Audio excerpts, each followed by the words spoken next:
It's that time of the year when the spotlight shines on the country's great authors who have penned down South African stories while reflecting on those that have carved a way for them, the legends that have passed on.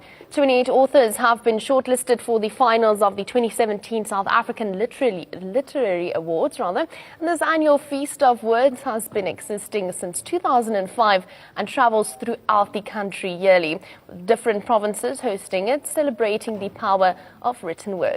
In a country where the culture of reading is not much to be desired, these awards cum festival have been growing from leaps and bounds with partnerships from various stakeholders, with this year's finals taking place in a week's time. Now, to unpack this year's installment of the Literary Awards is taking place on the 7th of November. We are joined in studio by the founder of Writers Associates and Sala Rax Siako, and alongside one of the competition nominees, Don Makatile.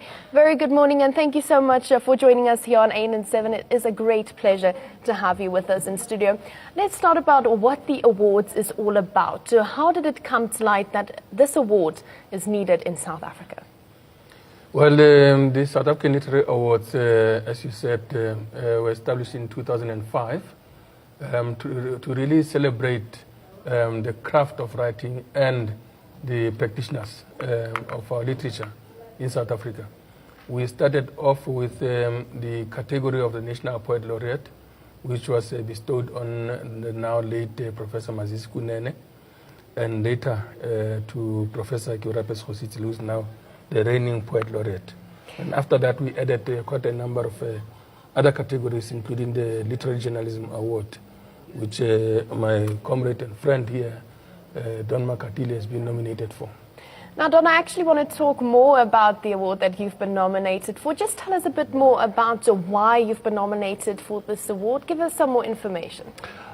Yes, good morning to you and the viewers. I write about books. I haven't written a book yet, though that is still in the pipeline. I write about books and their authors. It has always been a passion of mine, an area of interest, really. And I've always done, literary journalism in all the places I've worked at.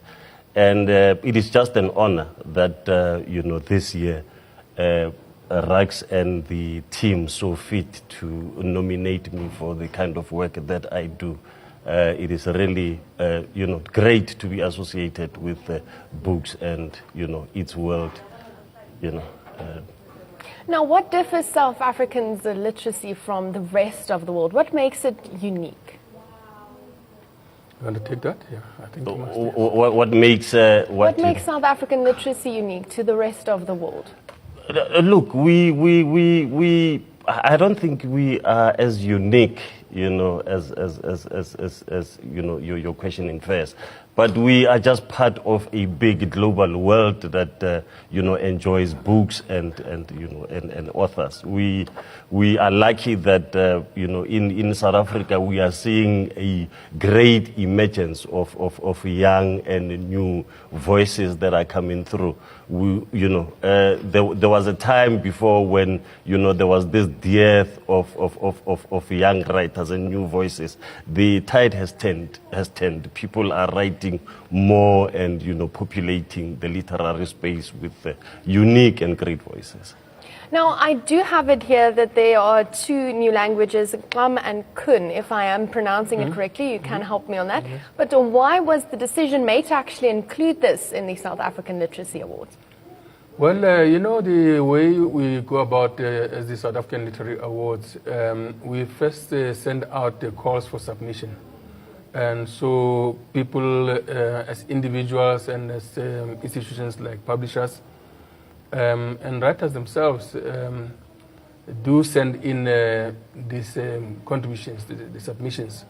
So this also came through the same process.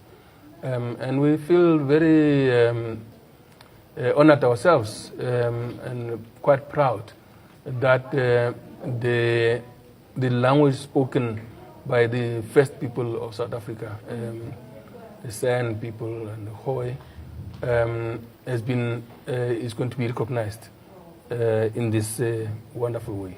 Well, just before we wrap up, for young writers, let me come to you for this question. For young writers, what does this award mean for the young writers of South Africa?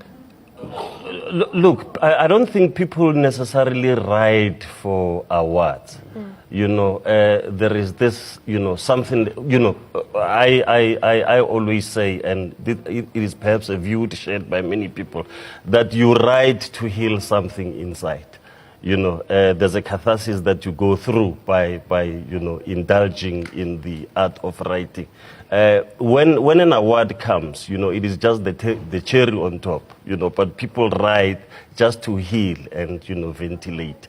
And if you are awarded, you know, for the work that you do, you know, it is just a double whammy. Well, thank you so much for joining us in studio. I really enjoyed the chat, just giving us some more information on the South African Literacy Awards that's happening. We're joined in studio by the founder of the Rights Associates and Sala Raks Sioka, and alongside one of the competition's nominees, Donna Makatile. Well, it is now time to take a look at what is trending on social media this morning. We have our 3 trending topics there. It is hashtag Big Secret BT, hashtag MTBPS 2017, that is the midterm budget policy statement. And then hashtag UCT shutdown. Now our first trending topic there, hashtag Big Secret, is a new show. It seems like that's on TV at the moment. The show deserves the Sunday slot on Mzansi Magic, hashtag Big Secret BT. The next tweet there, I'm anticipating the major havoc the show is going to wreak just for our entertainment. Hashtag Big Secret. It's about time someone opens up the conversation about male-on-male sexual assault. Hashtag Big Secret BT. Hashtag No More Broken Men. Our next trending topic, of course, it is the midterm budget policy statement 2017 that Malusi Gigaba had spoken about yesterday. Now, a nuclear deal disposed Telkom, save SAA serious. We do see some people are not very happy.